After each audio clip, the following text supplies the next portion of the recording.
વિષય વાણિજ્ય વ્યવસ્થા અને સંચાલન, ચેપ્ટર નંબર 7 જાહેર ક્ષેત્ર, ખાનગી ક્ષેત્ર અને વૈશ્વિક સાહસો. અગાઉના ચેપ્ટરની અંદર આપણે ધંધાકીય વ્યવસ્થાના સ્વરૂપો 1 અને 2માં વ્યક્તિક માલિકીની પેઢી, ભાગીદારી પેઢી, સહકારી મંડળી અને જોઈન્ટ સ્ટોક કંપની છે તેનો અભ્યાસ કરેલો હતો. તો એની અંદર આપણે એવા ધંધાકીય વ્યવસ્થાના સ્વરૂપો જોયેલા હતા. અહીંયા શું જોવાનું છે તો કે ભાઈ એ બધા ધંધાકીય વ્યવસ્થાના સ્વરૂપો છે એ જાહેર ક્ષેત્ર અંતર્ગત ચાલે છે, ખાનગી ક્ષેત્ર દ્વારા ચાલે છે, તેનો સમાવેશ છે એ વૈશ્વિક સાહસોની અંદર થાય છે. તે અભ્યાસ છે અહીંયા આપણે કરવાનો થશે. તો પ્રસ્તાવનાની અંદર આપણે જોઈએ તો આઝાદી પછી આપણા દેશે મિશ્ર અર્થતંત્રનો સ્વીકાર કર્યો. આપણા માટે ટૂંકો પ્રશ્ન છે, વિકલ્પ છે તો કે ભાઈ આઝાદી પછી દેશે કેવા અર્થતંત્રનો સ્વીકાર કરેલો છે તો કે ભાઈ મિશ્ર અર્થતંત્રનો સ્વીકાર કરેલો છે. તો કે ભાઈ મિશ્ર અર્થતંત્ર કહેવાય કોને? તો કે ભાઈ જે અર્થતંત્રની અંદર ખાનગી ક્ષેત્ર અને જાહેર ક્ષેત્ર છે, એટલે કે જાહેર અને ખાનગી ક્ષેત્ર બંને ક્ષેત્રનું અસ્તિત્વ જોવા મળતું હોય. બરાબર છે? તેને કયા નામે ઓળખવામાં આવે છે તો કે ભાઈ મિશ્ર અર્થતંત્ર કહેવામાં આવે છે. તો આપણા દેશની અંદર જાહેર ક્ષેત્ર છે અને ખાનગી ક્ષેત્ર છે, બંને જોવા મળે છે, બંનેનો સમન્વય જોવા મળે છે, બંનેનું અસ્તિત્વ જોવા મળે છે. તો કે ભાઈ આપણા દેશે મિશ્ર અર્થતંત્રની વ્યવસ્થા છે તે સ્વીકારેલી છે, જેના કારણે આપણા અર્થતંત્રમાં જાહેર ક્ષેત્ર અને ખાનગી ક્ષેત્રનો સમન્વય જોવા મળે છે. તો કે ભાઈ કેટલાક ક્ષેત્રો એવા છે કે જે જાહેર ક્ષેત્ર છે, જેની માલિકી અને સંચાલન છે તે સરકાર હસ્તક છે, અને કેટલાક ક્ષેત્ર એવા છે જે ખાનગી ક્ષેત્ર જેની માલિકી અને સંચાલન છે એ કોના હસ્તક છે તો કે ભાઈ જે તે વ્યક્તિઓ છે એના હસ્તક છે. અહીંયા ખાનગી ક્ષેત્રમાં ધંધાની માલિકી વ્યક્તિની અથવા એક કરતાં વધુ વ્યક્તિઓની હોય છે. તો કે ભાઈ અહીંયા ખાનગી ક્ષેત્રની અંદર આપણે શું વાત કરેલી છે તો કે ભાઈ ધંધાની માલિકી કોની છે તો કે ભાઈ કોઈ એક વ્યક્તિની છે, અથવા તો કોની કીધી છે તો કે ભાઈ એક કરતાં વધુ વ્યક્તિઓની ધંધાની માલિકી હોય છે. અહીંયા ધંધાકીય વ્યવસ્થાના વિવિધ સ્વરૂપો કયા સ્વરૂપો તો કે ભાઈ વ્યક્તિક માલિકીની પેઢી, ભાગીદારી પેઢી, સહકારી મંડળી અને જોઈન્ટ સ્ટોક કંપનીનું અસ્તિત્વ જોવા મળે છે. બરાબર છે? તો અહીંયા ધંધાકીય વ્યવસ્થાના સ્વરૂપો આપણે કેવા જોયા હતા તો કે ભાઈ વ્યક્તિક માલિકીની પેઢી હતી તેનો આપણે અભ્યાસ કરેલો છે, ભાગીદારી પેઢી છે તેનો પણ આપણે અભ્યાસ કરેલો છે, સહકારી મંડળી છે તેનો પણ આપણે અભ્યાસ કરેલો છે, અને જોઈન્ટ સ્ટોક કંપની છે તેનો પણ આપણે અભ્યાસ કરેલો છે. તો કે ભાઈ આવું અસ્તિત્વ દેશની અંદર છે એ જોવા મળે છે. બરાબર?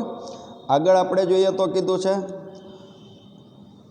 અંડરલાઇન કરી નાખજો, તો કે ભાઈ જે એકમોની માલિકી, સંચાલન અને અંકુશ સરકાર હસ્તક હોય તેવા એકમોને જાહેર ક્ષેત્રના એકમો કહે છે.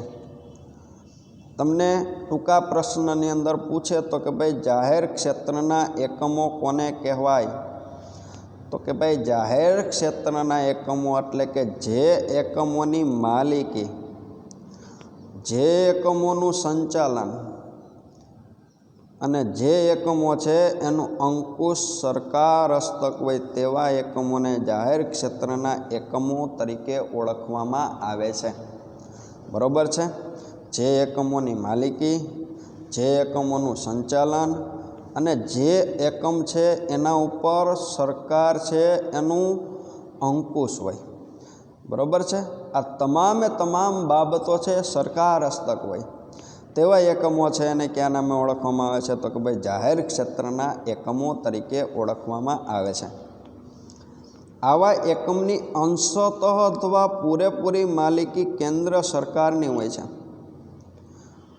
અથવા તો રાજ્ય સરકારની હોય છે. તો કે ભાઈ જાહેર ક્ષેત્ર છે તેની માલિકી કોની હોય? તો કે ભાઈ જાહેર ક્ષેત્ર છે તેની માલિકી છે કાં તો કેન્દ્ર સરકારની હોય કાં તો રાજ્ય સરકારની હોય, અથવા તો શું હોય? તો કે ભાઈ રાજ્ય સરકાર અને કેન્દ્ર સરકાર બંને છે તે ક્ષેત્ર છે તેને સંભાળતા હોય છે. બરાબર? તે કોઈ સરકારી ખાતું કે તેનો ભાગ હોઈ શકે કે સરકાર દ્વારા ખાસ કાયદો પસાર કરીને તેની સ્થાપના કરવામાં આવે છે. તો કે ભાઈ આપણે જે જાહેર ક્ષેત્રની વાત કરીએ છીએ તે શું હોઈ શકે છે? તો કે ભાઈ સરકારી ખાતું હોઈ શકે છે કે સરકારના જે ખાતાઓ છે એનો ભાગ હોઈ શકે છે. બરાબર છે? તો કે ભાઈ સરકાર દ્વારા ખાસ કાયદો પસાર કરી અને આવા ક્ષેત્રો છે તેની સ્થાપના કરવામાં આવેલી હોય છે.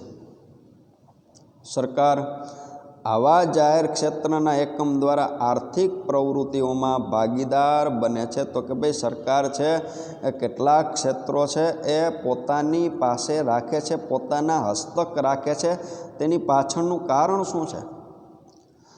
તો કે ભાઈ જનતા છે તેને આર્થિક રીતે મદદ કરવા માટે. બરાબર છે?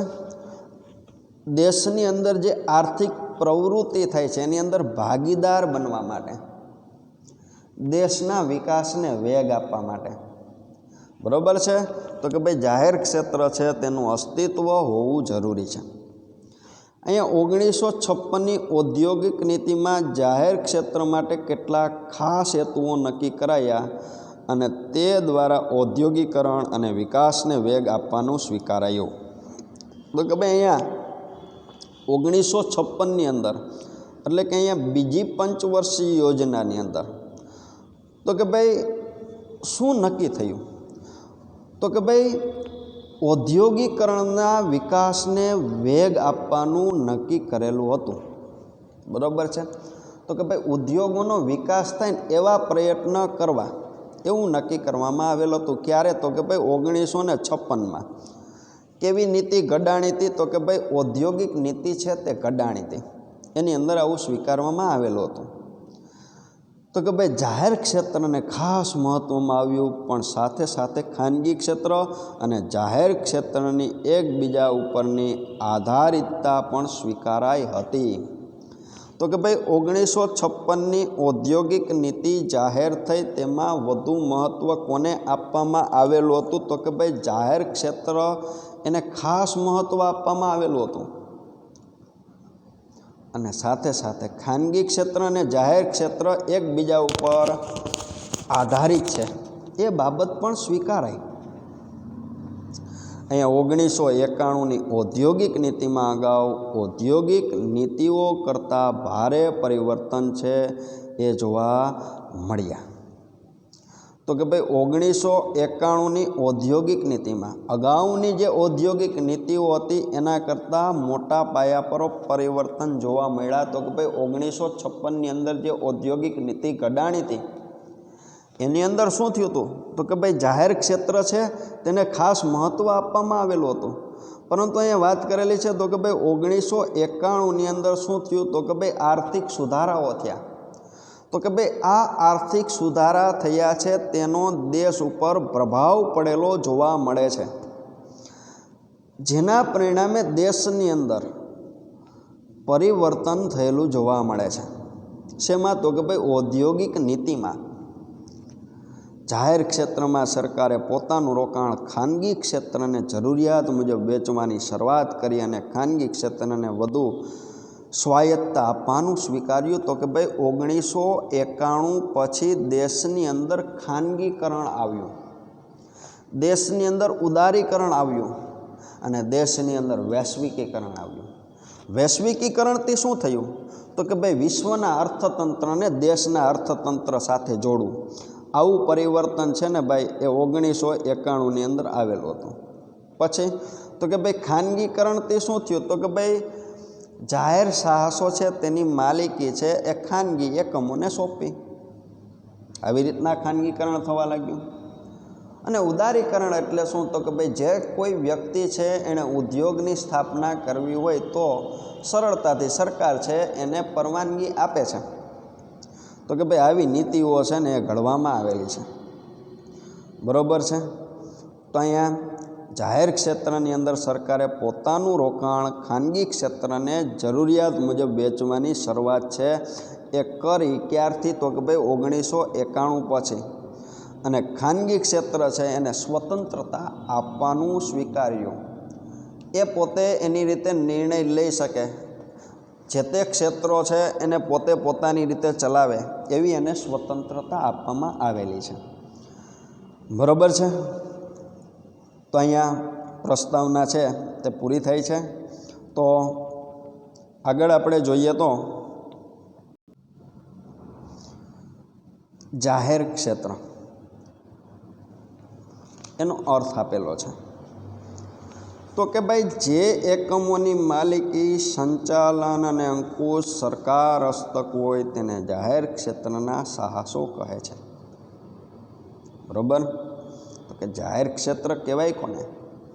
તો કે ભાઈ જે એકમો છે તેની માલિકી, જે એકમો છે તેનું સંચાલન, જે એકમો છે એના ઉપર અંકુશ કોનું હોય? તો કે ભાઈ સરકારનું હોય.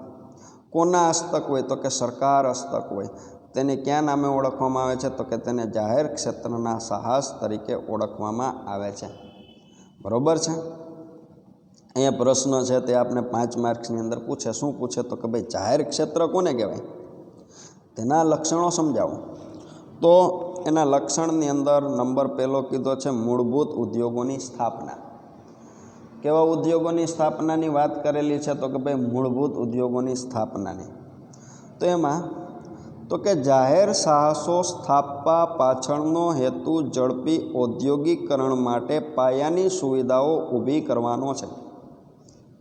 તો કે ભાઈ જાહેર સાહસો છે તેની સ્થાપના કરી છે, તેની પાછળનો મુખ્ય ઉદ્દેશ શું છે, હેતુ શું છે?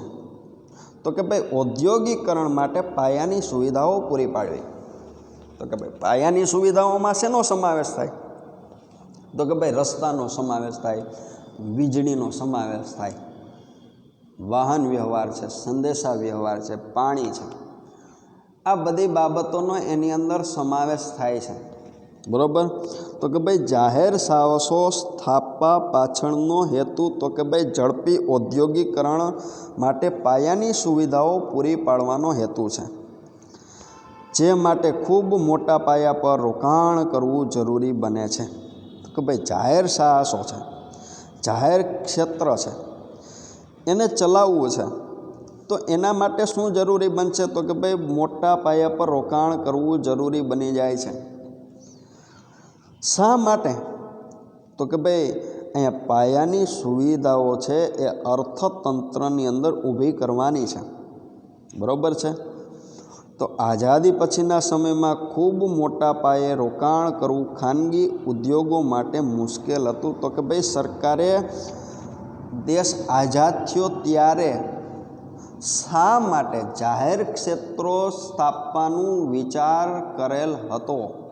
તો કે ભાઈ જાહેર ક્ષેત્ર સ્થાપવાનો વિચાર એટલા માટે કરેલ હતો કે દેશ આઝાદ થયો ત્યારે દેશની અંદર વસતા જે વ્યક્તિઓ છે, ખાનગી ઉદ્યોગો છે, એની પાસે મોટા પાયા ઉપર રોકાણ કરવું તો કે ભાઈ મુશ્કેલ હતું, અશક્ય હતું. મૂળભૂત ઉદ્યોગોમાં ખૂબ મોટા પ્રમાણમાં રોકાણ જરૂરી હોય છે અને તેમાંથી મળતું વળતર શરૂઆતના વર્ષમાં ઓછું હોય. તો કે ભાઈ ખાનગી એકમો છે એ ધંધાની સ્થાપના કરે તો તેની પાછળનો હેતુ શું હોય? તો કે ભાઈ તેની પાછળનો હેતુ તો કે ભાઈ મોટા પાયા પર નફો મેળવવાનો હોય. તો દેશ આઝાદ થયો ત્યારે એક તો ખાનગી એકમો છે તે મોટા પાયા પર રોકાણ કરી શકે એવી એની પાસે શક્તિ નહોતી. અને બીજું તો કે ભાઈ શરૂઆતના વર્ષોની અંદર તો કે ભાઈ ખાનગી સાહસો છે એ નુકસાનનો સામનો કરી શકે એવી એની પાસે પાછી સ્થિતિ નથી. જો ખાનગી એકમો છે એ શરૂઆતના તબક્કામાં નુકસાન કરે તો એનો ઉદય થતાં પહેલાં જ અસ્ત થઈ જાય છે, બરાબર છે. તો જાહેર ક્ષેત્ર છે એ નુકસાન કરે તો કે ભાઈ એ લાંબા સમય સુધી તેનું અસ્તિત્વ છે એ ટકાવી શકે છે, કારણ કે એની ઉપર સંપૂર્ણ અંકુશ છે. એ કોનું હોય છે? તો કે સરકારનું હોય છે. તો કે એટલા માટે જાહેર ક્ષેત્ર છે તે સ્થાપવામાં આવેલા છે. માટે ખાનગી ઉદ્યોગો પાયાના ઉદ્યોગો સ્થાપવામાં ઓછો રસ દાખવતા હોય છે. તો કે ભાઈ ખાનગી સાહસો છે તેનો હેતુ શું હોય છે? તો કે ભાઈ એનો હેતુ નફાનો હોય છે. તો કે શરૂઆતમાં વર્ષોની અંદર તો કે દેશ છે તેની પાસે પાયાની સુવિધાનો અભાવ હતો. તો એટલા માટે ખાનગી ઉદ્યોગો છે એ આવી સુવિધાઓ છે એ દેશની જનતાને પૂરી પાડી શકે નહીં, જેથી ખાનગી ક્ષેત્ર છે તે સ્થાપવાનો વિચાર કરેલો હતો. સરકાર આવા ઉદ્યોગોમાં રોકાણ કરી ઝડપી ઔદ્યોગિક વિકાસ છે તે શક્ય બનાવે છે. તો કે સરકાર છે એ પાયાના ઉદ્યોગોની શરૂઆત કરીને લોખંડ છે, સિમેન્ટ છે, બરાબર છે, એવા ઉદ્યોગોની માલિકી પોતાના હસ્તક રાખીને દેશની અંદર રસ્તાઓની સુવિધા પૂરી પાડે અને ઉદ્યોગો છે એનો વિકાસ છે ને એ તેના પરિણામે શક્ય બને. આવું શા માટે થઈ શકે? તો કે ભાઈ વાહન વ્યવહાર છે એ ઝડપી બનતા ઉદ્યોગ છે એને પણ શું મળશે? તો કે ભાઈ વેગ મળશે. સમજાણું? અહીંયા બીજો નંબર આપણે કીધો છે તો કે ભાઈ ઇજારાશાહી નાબૂદી. એમાં તો કે ભાઈ જ્યારે ઔદ્યોગિક એકમની માલિકી સરકારની હોય ત્યારે ખાનગી ક્ષેત્રની ઇજારાશાહી નાબૂદ થાય છે. એ કેવી સ્થિતિની વાત કરેલી છે? તો કે ભાઈ જાહેર ક્ષેત્ર છે એ સ્થાપવા પાછળનું કારણ શું હતું? તો કે ભાઈ ઇજારાશાહીને નાબૂદી આપવા માટે આપણે ઇજારો એટલે સાંભળેલું છે તો કે ભાઈ જ્યાં વેચનારાઓ છે એ એક હોય અને ખરીદનારાઓ છે તે અનેક હોય, તેને શું કહેવામાં આવે છે? તો કે ભાઈ તેને ઇજારા તરીકે ઓળખવામાં આવે છે. તો કે આની અંદર શું જોવા મળે છે ઇજારાની અંદર? તો કે ભાઈ વેચનાર વ્યક્તિ છે એ એક હોવાના પરિણામે તે બજારમાંથી પોતાની ઈચ્છા મુજબની કિંમત છે એ ગ્રાહક પાસેથી વસૂલી શકે છે, જેના પરિણામે શું થશે? તો કે ભાઈ ગ્રાહકોનું હિત જળવાશે નહીં. તો આવું દેશની અંદર ન બને એટલા માટે સરકારે ઔદ્યોગિક એકમોની માલિકી છે એ સરકારની રાખેલી છે, જેથી બજારની અંદર ઇજારાશાહી છે એનું સર્જન ન થાય, ઇજારાશાહી છે એ નાબૂદ થાય. નંબર ત્રીજો કીધો છે સંતુલિત પ્રાદેશિક ઔદ્યોગિક વિકાસ. તો કે ભાઈ પછાત વિસ્તારોમાં ખાનગી ક્ષેત્રની અંદર રોકાણકારો મૂડી રોકવા માટે આકર્ષાતા નથી. આપને ખ્યાલ છે તો કે ભાઈ ખાનગી ક્ષેત્ર છે એ પોતે પોતાનું મૂડી રોકાણ ક્યાં કરશે? તો કે ભાઈ જે જગ્યાએ પછાત વિસ્તાર નથી, નાણાકીય રીતે સારી સુવિધાઓ ધરાવે છે એવા વિસ્તારની અંદર ધંધાકીય એકમ છે પોતે શું કરશે? તો કે ભાઈ મૂડી રોકાણ કરશે. તો કે ભાઈ પછાત વિસ્તારોની અંદર જ્યાં ખાનગી ક્ષેત્ર છે મૂડી રોકાણ કરવા માટે આકર્ષાતા નથી, ત્યાં સરકાર મૂડી રોકાણ કરી સંતુલિત પ્રાદેશિક ઔદ્યોગિક વિકાસ કરી શકે. તો કે ભાઈ સરકારનો ઉદ્દેશ શું હતો? તો કે ભાઈ એવા પછાત વિસ્તારો સરકાર છે પસંદ કરે છે તો કે ભાઈ એ જગ્યાએ ઔદ્યોગિક એકમોની સ્થાપના થાય તો તેના પરિણામે શું થાય? તો કે ભાઈ તેના પરિણામે તે વિસ્તાર છે તેનો વિકાસ થાય અને અર્થતંત્ર છે એના બધા પ્રદેશો છે તેનો વિકાસ થાય, એટલે કે સંતુલિત પ્રાદેશિક ઔદ્યોગિક વિકાસ શક્ય બને. સમજાણું? દાખલા તરીકે રાઉરકેલા, ભિલાઈ, બોકારો વગેરે જેવા ઔદ્યોગિક પછાત વિસ્તારોમાં સરકારે લોખંડના કારખાનાઓમાં મૂડીરોકાણ કરી ઔદ્યોગિક વિકાસ કરેલ છે. તમે ધોરણ 10ની અંદર સાંભળેલું છે તો કે ભાઈ રાઉરકેલા છે, ભિલાઈ છે, બોકારો જેવા ઔદ્યોગિક પછાત વિસ્તારની અંદર સરકારે શું કર્યું છે? તો કે ભાઈ લોખંડના કારખાનાની સ્થાપના કરી છે, ત્યાં મૂડીરોકાણ કર્યું છે અને તે જગ્યાએ ઔદ્યોગિક વિકાસ કર્યો છે. તેથી શું થઈ શકે? તો કે ભાઈ આખા દેશની અંદર પ્રદેશો વચ્ચે વિકાસની અંદર સમતુલા જોવા મળે, એક સમાન રીતે વિકાસ થાય. નહીંતર શું થશે તો કે ભાઈ એ દેશની અંદર બધા રાજ્યો છે એનો સરખી રીતે વિકાસ થશે નહીં. સમજાણું? તો કે ભાઈ આવા વિસ્તારોની અંદર સરકાર દ્વારા જાહેર ક્ષેત્ર છે એની અંદર મૂડીરોકાણ કરવામાં આવે છે. નંબર 4 કીધો છે સમાજ કલ્યાણનો હેતુ. તો કે ભાઈ એમાં આપણે કીધું છે તો કે સામાન્ય રીતે ખાનગી ક્ષેત્રનો હેતુ વધુ નફાનો હોય છે, તે આપને ખ્યાલ છે.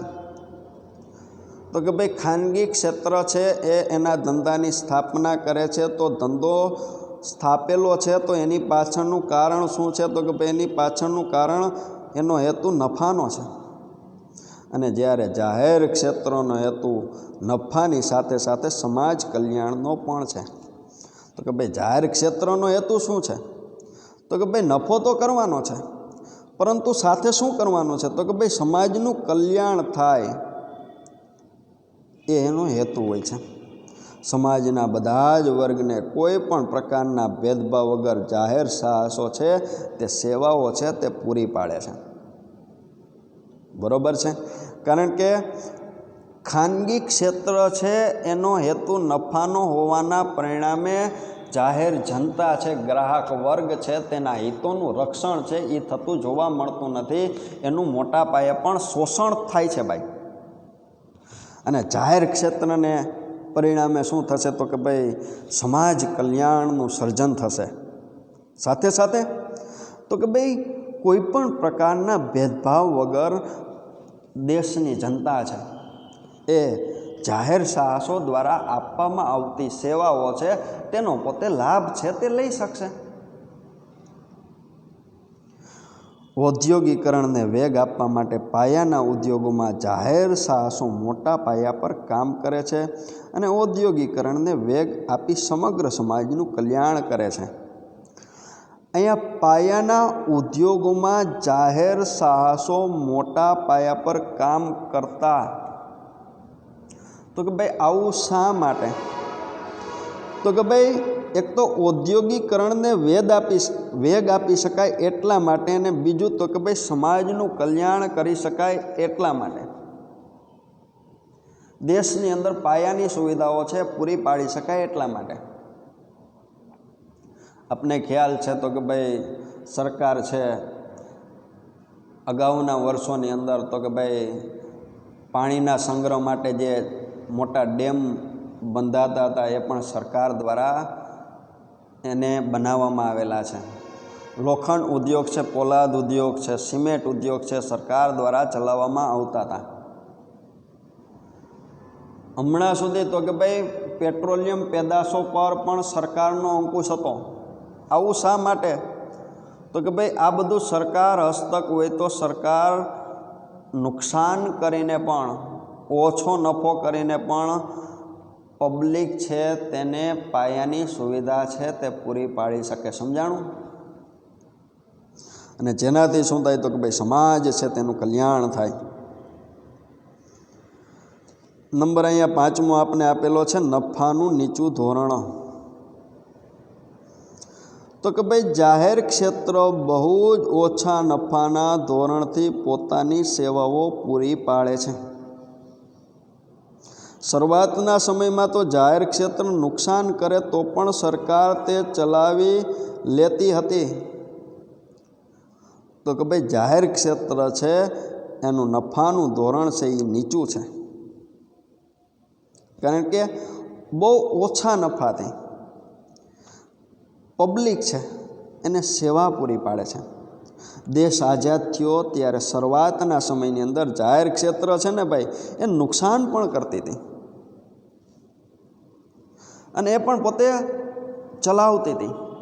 નુકસાન કરતા એકમોને પણ સરકાર દ્વારા ચલાવવામાં આવતી હતી અને દેશની જનતાને સેવા પૂરી પાડતી હતી. પરંતુ 1991થી આ નીતિમાં પરિવર્તન આવ્યું અને તે અનુસાર જાહેર ક્ષેત્ર પણ સામાન્ય નફો કરે તે અપેક્ષિત છે. તો કે ભાઈ હવે સરકાર છે એ પોતે શું ઈચ્છા રાખે છે? તમને હું વર્તમાન પત્રની અંદર જોઈએ છે તો કે ભાઈ સરકારે રેલવે તંત્ર છે ભાઈ, રેલવે ખાતું છે, તેના કેટલાક કોન્ટ્રાક્ટ છે ખાનગી ક્ષેત્રને આપી દીધેલા છે ભાઈ, ખાનગી કંપનીઓને આપ્યા છે. એની પાછળનું કારણ શું છે તો કે ભાઈ હવે સરકારની અપેક્ષા એવી છે કે જાહેર ક્ષેત્ર છે એ પણ નફો કરે. હવે સરકાર નુકસાન સહન કરવા માટે તૈયાર નથી. આપણે જે રોડ રસ્તાનો ઉપયોગ કરીએ છીએ તેની ઉપર પણ આપણને ખબર છે, હાઈવે ઉપર તો કે ભાઈ સરકાર દ્વારા ટોલ નાકા ઊભા કરવામાં આવેલા છે. તે ખાનગી કંપનીઓને તેનો કોન્ટ્રાક્ટ આપેલો છે, જે વ્યક્તિ એનો ઉપયોગ કરશે એની પાસેથી ટોલ વસૂલવાનો છે. સમજાણું? તો હવે સરકાર છે જાહેર ક્ષેત્રને નુકસાન કરતા જોઈ શકતી નથી. એટલે એની પણ અપેક્ષા શું છે તો કે ભાઈ જાહેર ક્ષેત્રો પણ નુકસાન તો કરવા જ ન જોઈએ, પણ નફો તો થવો જોઈએ એવી સરકારની અપેક્ષા છે. તમને ખ્યાલ હશે કે ભાઈ અહીંયા સરકાર દ્વારા પ્રાઇવેટ રેલવે પણ શરૂ કરવામાં આવેલી છે. જેવી વિમાનની અંદર સેવા આપવામાં આવે છે એવી જ સેવા એ રેલવેની અંદર આપવામાં આવે છે. શા માટે? તો કે ભાઈ એવી સુવિધાઓ પૂરી પાડી અને જનતા પાસેથી મોટા પાયા પર રકમ મેળવી અને જે તે જગ્યાએ એક ક્ષેત્રમાંથી નફો છે તે પ્રાપ્ત કરી શકાય. નંબર અહીંયા છઠ્ઠો કીધો છે રાષ્ટ્રહિતની જાળવણી. તો કે ભાઈ જાહેર ક્ષેત્ર રાષ્ટ્રીય હિત માટે વધુ યોગ્ય સાબિત થાય છે. દાખલા તરીકે સંરક્ષણ ક્ષેત્રના સાધનોનું ઉત્પાદન સરકાર દ્વારા જ કરવામાં આવે છે, તે આપને ખબર છે. તો કે ભાઈ સંરક્ષણ ક્ષેત્રના સાધનો તો કે ભાઈ યુદ્ધ માટેના સાધનો, દેશના રક્ષણ માટેના હથિયારો. આ જો ખાનગી કંપનીને ભાઈ બનાવવાનું સરકારે મંજૂરી આપેલી હોય તો શું થાય? તો કે ભાઈ તે અન્ય દેશની અંદર પણ એવા ઓજારો છે, એવા શસ્ત્રો છે તેનું વેચાણ કરે. એટલે એ જે શસ્ત્રો છે એની જે ખાસિયતો છે એ આપણી પાસે રહેતી નથી. એ હરેક વ્યક્તિ છે એની ખાસિયતો સરળતાથી જાણી શકે. આવું ન બને એટલા માટે તો કે ભાઈ સંરક્ષણ ક્ષેત્રના સાધનો છે એનું ઉત્પાદન પણ કોના દ્વારા? તો કે ભાઈ સરકાર દ્વારા જ કરવામાં આવે છે. એના પછી જોઈએ તો રોજગારીની તકોનું સર્જન. તો કે અહીંયા આપણે કીધું છે કે ભારત જેવા વિકસતા અને વધુ વસ્તી ધરાવતા દેશમાં રોજગારીની તકોનું સર્જન અતિ મહત્ત્વનું છે. બરાબર? જાહેર ક્ષેત્રના મોટા પાયા પર રોકાણ થતા આનુષંગિક એકમોનો પણ વિકાસ થાય છે, જેથી રોજગારીની તકોનું સર્જન થાય છે. તો કે દેશની અંદર તો કે ભાઈ એક તો વિકસતો દેશ છે અને સાથે સાથે દેશની અંદર વસ્તી પણ વધુ છે. તો કે આવા દેશની અંદર રોજગારીની તકોનું સર્જન કરવું એ અતિ મહત્ત્વની બાબત છે, તે બની જાય છે. તો કે ભાઈ રોજગારીનું સર્જન છે એ કોના દ્વારા થશે? તો કે ભાઈ રોજગારીનું સર્જન છે ને એ જાહેર ક્ષેત્રની અંદર મોટા પાયા પર રોકાણ કરવામાં આવશે તો રોજગારીનું સર્જન થશે. બરાબર છે? અને એની સાથે આનુષંગિક એકમોનો પણ વિકાસ થશે, એટલે કે એને લાગતા વળગતા એકમો છે એનો પણ વિકાસ થશે. અને જેના પરિણામે શું થશે? તો કે ભાઈ રોજગારીની તકો છે તેનું સર્જન થશે. બરાબર? તો અહીંયા રોજગારીની તકોનું સર્જન થશે. શેના પરિણામે? તો કે ભાઈ જાહેર ક્ષેત્ર છે તેની સ્થાપના કરવામાં આવશે. તો આપણે વાત કરી હતી તો કે ભાઈ પછાત વિસ્તારોની અંદર તો કે ભાઈ એવા ઉદ્યોગોની સ્થાપના કરવામાં આવશે તો સ્થાનિક કક્ષાએ જ જ્યાં રહેતો સ્થાનિક વ્યક્તિ છે એને રોજગારી છે એ મળી શકશે. 8મો નંબર કીધો દેશના આર્થિક વિકાસમાં વધારો. એમાં કોઈ પણ દેશ માટે આર્થિક વિકાસ અત્યંત જરૂરી છે. હરેક દેશની ઈચ્છા શું હોય છે? તો કે ભાઈ આર્થિક વિકાસ થાય. તો કે ભાઈ આર્થિક વિકાસમાં હોય છે શું ભાઈ?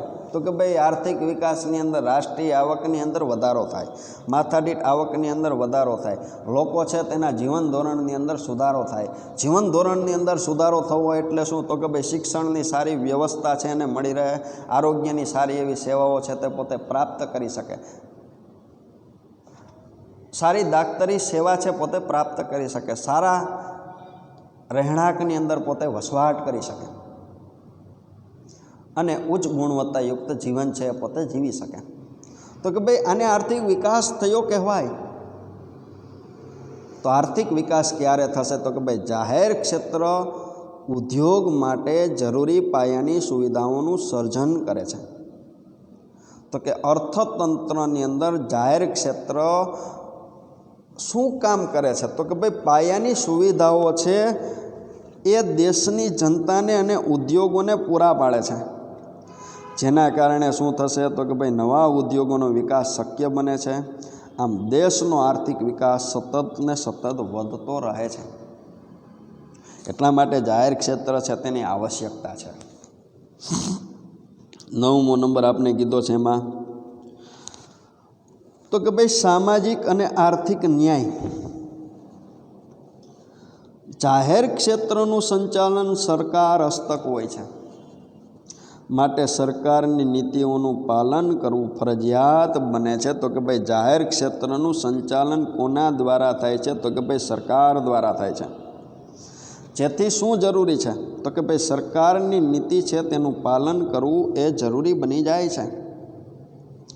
સમાજના નબળા વર્ગોને વિના મૂલ્યે અથવા તો રાહત દરે સેવા, નોકરીની સુરક્ષા, નોકરીની શરતો, મજૂર કાયદાઓનું સંપૂર્ણ પાલન, મહિલાઓને અગ્રિમતા જેવી અનેક બાબતો પરત્વે હકારાત્મક વલણ જોવા મળે છે. તો કે ભાઈ જાહેર ક્ષેત્રનું સંચાલન છે એ સરકાર હસ્તક થતું હોવાના પરિણામે આ જાહેર ક્ષેત્ર છે એ સરકારની જે નીતિઓ છે, અંગ્રેજીની અંદર કહીએ તો જે પોલિસીઓ છે એનું ચુસ્તપણે પાલન કરે છે. તો કે ભાઈ એની નીતિઓ શું હોઈ શકે છે? તો કે સમાજના નબળા વર્ગોને વિના મૂલ્યે છે ને ભાઈ એ સેવાઓ પૂરી પાડવી અથવા તો રાહત દરે સેવાઓ પૂરી પાડવી એવું શક્ય જાહેર ક્ષેત્રના પરિણામે જ બની શકે છે. પછી તો કે ભાઈ નોકરીની સુરક્ષા આપવી. તો ભાઈ એ કોના દ્વારા થાય? તો કે ભાઈ જેનું સંચાલન છે એ સરકાર હસ્તક થતું હોય ત્યાં નોકરીની સુરક્ષા હોઈ શકે. નોકરીની શરતો તો કે ભાઈ જેમાં નોકરી મેળવનાર છે ને એનું હિત છે એ જળવાતું હોય એ શરતોનું અહીંયા ચુસ્તપણે પાલન થતું હોય છે. પછી તો કે ભાઈ મજૂર કાયદાઓનું સંપૂર્ણ પાલન. અહીંયા ખાનગી સાહસો છે એ મજૂર કાયદાઓનું પાલન કરી શકતી નથી. મજૂર કાયદાઓ છે એનું હિત છે એનું રક્ષણ કરી શકતી નથી, પરંતુ જાહેર સાહસ છે એ મજૂર કાયદાઓનું સંપૂર્ણપણે પાલન કરતી હોય છે. સાથે સાથે મહિલાઓને અગ્રિમતા જેવી અનેક બાબતો પરત્વે હકારાત્મક વલણ જોવા મળે છે. તો કે ભાઈ મહિલાઓને અગ્રિમતા આપવામાં આવે છે, અગ્રતા આપવામાં આવે છે, પહેલાં મોકો આપવામાં આવે છે, પહેલાં તક આપવામાં આવે છે. ખાનગી સાહસની અંદર આ બાબત છે એ જોવા મળતી નથી. આ બધી હકારાત્મક બાબતો કહી શકાય. આથી જાહેર ક્ષેત્ર વધુ સારી રીતે સમાજના વ્યક્તિ છે એને ન્યાય આપી શકે છે. કઈ રીતના? તો કે ભાઈ આર્થિક રીતે પણ ન્યાય આપી શકે છે. બરાબર. અને છેલ્લો નંબર કીધો છે 10મો નંબર તો કે આદર્શ વેતન અને સગવડો. તો કે જાહેર ક્ષેત્ર સરકારી માલિકીના હોવાથી સરકાર સાથે સંકળાયેલા હોવાથી કર્મચારીઓને સારા વેતન ધોરણ છે એ મળી રહે છે. તમે તમારી આજુબાજુની અંદર કોઈ વ્યક્તિ છે એ સરકારી નોકરી કરતા હોય તો તમે એને જોઈ શકો છો તો કે એને વેતન છે એ સારું મળતું હોય છે, પગાર ધોરણ સારા મળતા હોય છે. કર્મચારીઓને ખાનગી ક્ષેત્ર કરતાં વધારે સારી સવલતો મળતી હોય તેવું જોવા મળે છે. આમ સરકાર આદર્શ માલિક બનવા માટે પ્રયત્નશીલ રહે છે. તો કે ભાઈ ખાનગી ક્ષેત્રની અંદર જે વ્યક્તિઓ કામ કરે છે એને જે સુવિધાઓ મળે છે, એને જે પગાર મળે છે, એના કરતાં સરકારી જે વ્યક્તિ નોકરી કરે છે, જાહેર સાહસોની અંદર જે વ્યક્તિ કામ કરે છે એને આ બધી સુવિધાઓ છે એ સારી મળતી હોય છે.